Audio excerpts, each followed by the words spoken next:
Hello and welcome to episode 1 of our podcast for Save Sure Start campaign. For those of you that don't know, what we're looking to do is to campaign against the plans by Norfolk County Council to close children's centres across Norfolk. The idea of this podcast is to sort of dig deep into the details that are being proposed, so you sort of don't have to. And we know some people don't understand what is being said, so we're trying to help get a better understanding of that without having to go through mountains and mountains of paperwork. We'll do all that for you. So let's begin. So I want to begin this podcast this week with looking at not the actual proposals that have been put forward, but the information that's led up to these proposals. So the budget paperwork that they done last year, which is agreed for the budget going forward. We've dug up the budget booklet that shows what they were planning to do. So back in October 2017, the Conservatives revealed plans for their budget plans. This included focus on getting help to families earlier to reduce the number of children ending up in care and get more council services online, drive the creation of better broadband and mobile phone technology. Now, as it's been pointed out so far, that by closing centres, we feel that focus on getting help to families earlier won't be achievable because they're taking away the place that people go to get help.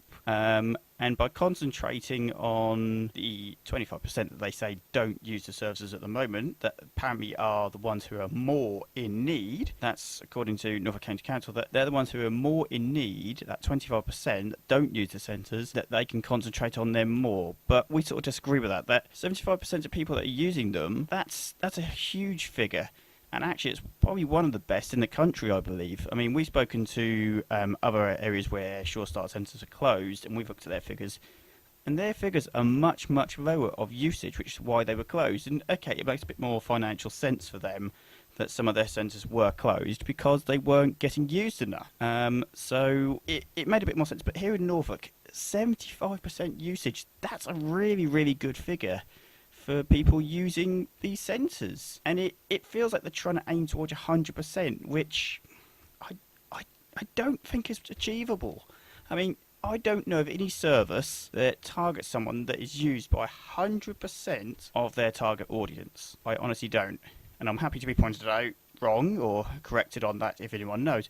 But as far as I'm aware, there is not a single service in the world that says, right, we target this group and we reach 100% of that group.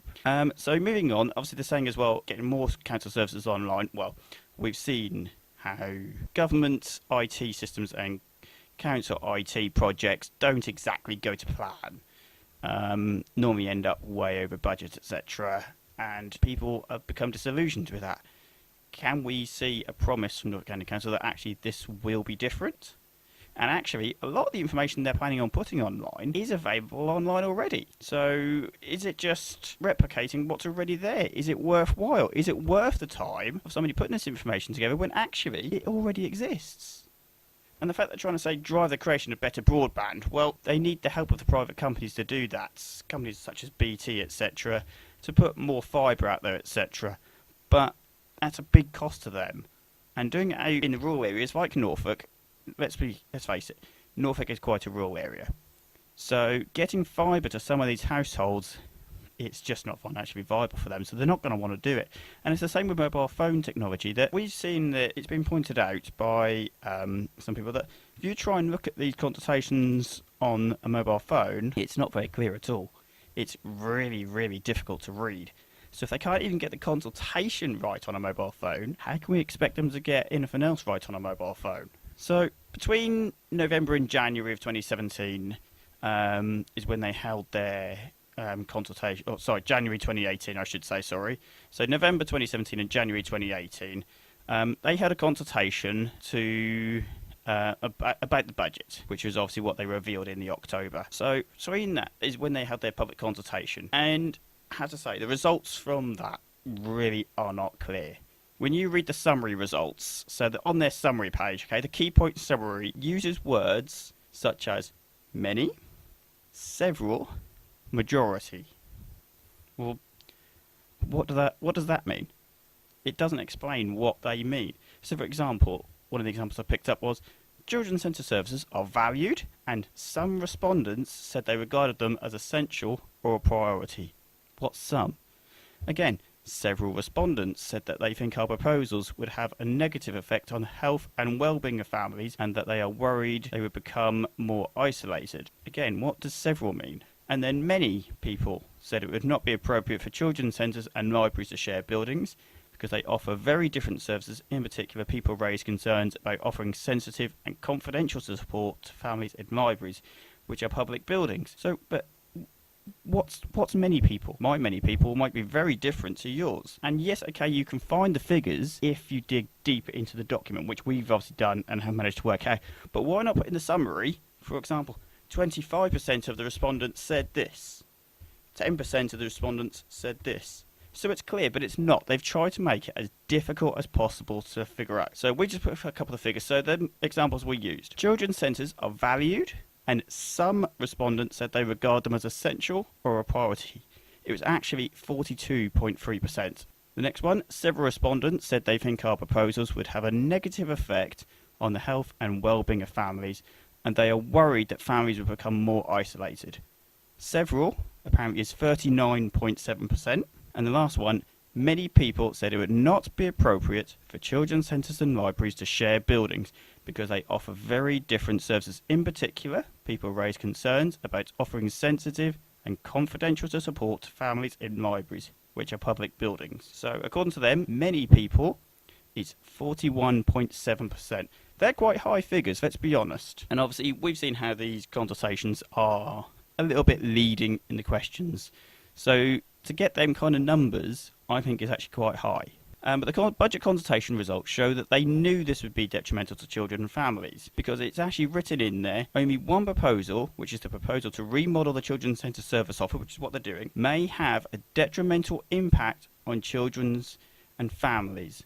That is what is actually written in it, okay? It actually states, this is the exact wording, okay, that I've taken straight out of their document. However, only one proposal, the proposal to remodel the children's centre service offer, may have a detrimental impact on children and families. So they know this is going to be detrimental, but they still seem to want to push ahead with the idea. And they've gone out to public consultation on a proposal that they actually know is going to have a detrimental impact. So I'll let you make your own sort of minds up on that. But the budget consultation results show that the council acknowledged that there is also a shortage of preschool, nursery and school places in some parts of Norfolk. Again, that is written in there that they acknowledge that there is, that in some areas of Norfolk there is a shortage of places. And I know where I live, for example, that if our local children's centres are closed, the facilities in the area, there's no way they'd be able to cope with the influx. Absolutely no way. And this is one of the questions we've actually asked of Norfolk County Council to reassure us that other facilities will be able to accommodate the extra influx coming into them. And so far our questions have actually been answered and have been ignored.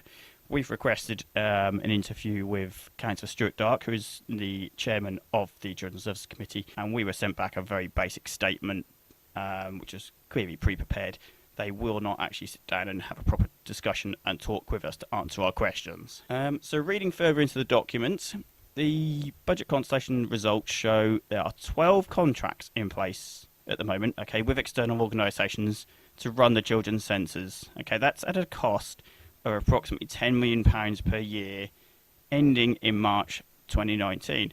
Now, it's been said all over the media and everyone's saying about how this is a 50% drop in budget because it's going from 10 million to 5 million. However, we've discovered that's not actually true because the budget has actually already started to be cut, because the actual budget for 2018/19 is actually 8 million. The council have already started eating into that budget, and it is in the current consultation, but you have to be able to work out what they mean.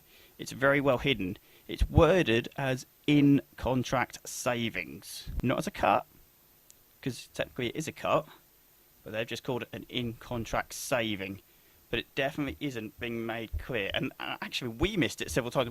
I've sat and gone through it several times, as have other people, and that isn't clear. I've only picked it up because I've gone through the budget booklet, and I've noticed the numbers it said 8 million, and I was like, okay, have I missed something here? I'm confused. So I went to seek clarification on that, and it has been confirmed that actually, yes, that has already happened. £2 million has already been taken out of the Children's Services budget. So the fact they're saying to drop more, so they've already done a cut, and now they want to carry on cutting, but they haven't made it clear that they've taken £2 million out of the Children's Services budget. The budget consultation results show, or actually says that a review would be carried out looking at data such as the number of people using each children's centre service, the number of people going to each children's centre building. Well, we've got to ask, why are these figures not in the consultation that's coming out to public consultation? Why are these details not in there? Was this review actually carried out? If so, why can't we see the figures? Why not make that public so people can make an informed decision? We're being asked, as members of the public, what our thoughts are. But we can't make an informed decision if we don't have all of the information. So how can I consult on whether I think certain buildings should be closed, for example, if I don't know how many people use them? They're not showing this information. And it says that the review would produce recommendations for each area of Norfolk. But that isn't the case, is it? Because, let's face it, the consultation seems to suggest to me a universal model has been proposed to be rolled out across the entire county, which is closing Sure Start centres and just scaling back to this small 7, which is another issue in itself, because someone else has already pointed out that actually it's not a cut of 46 children's centres, it's actually a cut of all 53, because ones that will be left aren't going to be children's centres as we know them. The ones that will be left, the 7, it was said during a meeting with Councillor Stuart Dark that some parents got to take part in, that actually these 7 remaining ones will become more of staff hubs. So actually, which is what we suspected, and we've been trying to push to get that information out, but we haven't got very far. So the fact that they let that slip out, that was actually said in the meeting by one of their officers, that said the 7 that be remaining are going to be more staff hubs. Because the reason that came out, someone asked the question quite cleverly and quite rightly, how do you expect the 7 centres that will be remaining to be able to handle all of these people from across the county that are going to be filling into them? So one for Norwich, how is that going to handle all of the families in Norwich? If you're all suggesting that we go to this children's centre, how can that single centre handle that many people? And that is when they said, well, it won't be a children's centre, so it'll be more of a hub for the staff to work from, which shows that actually it's a cut of the full children's centre service as we know it. It's not just saying, let's scale it back to these, it's let's get rid of all of them. And the fact that obviously they're saying about using different buildings. So the budget consultation outlines the issues that may be experienced. So it actually says, and this is from their document again, any options to relocate services to different buildings or to share buildings between libraries and children's centres would need to take into account the accessibility of these buildings for disabled parents / carers and children, and access to public transport and disabled parking. And I think it's been pointed out that actually that hasn't happened, because it was pointed out in the full council meeting that we managed to attend and listen to what was being debated, that actually they haven't been to these buildings that they proposed. All they've done is produced a map in their data files as part of this consultation, showing pretty much every council building in Norfolk, because they may use them at some point or another. However, we know a review hasn't been carried out of the buildings mapped, because Norwich City Council have actually confirmed it, that they were not approached about using their buildings, because their buildings are mapped out, bear in mind, okay? Norwich City Council in Norwich own pretty much all the community centres and all the village halls, etc., okay? They own them, not county. And they're on the map to be used. But yet, Norwich City Council's scrutiny committee met and have actually confirmed in their meeting that they have not been approached and no discussions have taken place between Norwich City Council and Norfolk County Council. So again, the proposals that are out for review, public consultation, contain false information. Again, how can we consult when you're providing false information?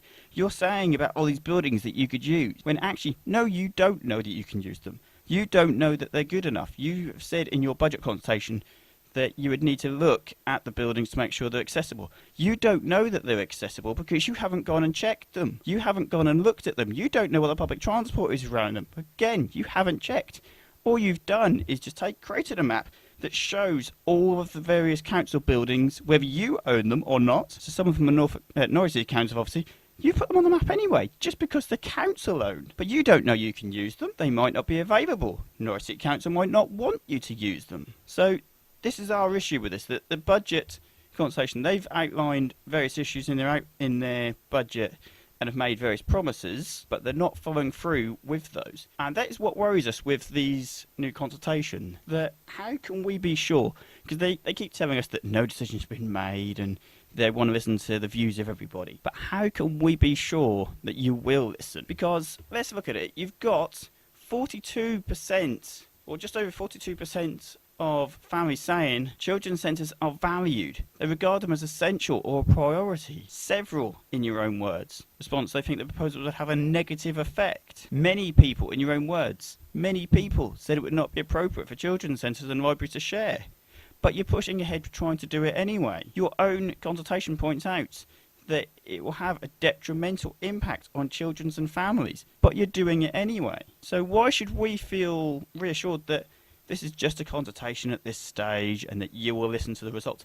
You didn't listen to the results in the budget one, and you've taken money out of Children's Centre already, or out of the children's budget, without actually making it clear to people that that is what has happened. The fact that it's been in the news that you're cutting from 10 million to 5 million, well, actually, no, you're not. You're cutting down to 8. You've already cut down to 8 million and are cutting it even further. So that should be made clearer to people that actually you are already taking money out of that budget. You're saying it's an in-contract saving because you've agreed it with suppliers, etc., with those that provide the service to you. Okay, that is great. But if you've saved that money, why not use that? Keep that money in the contract and spend it on something else instead of just taking it by saving it, just taking it straight out of the budget and that's that, and cutting it down further to make it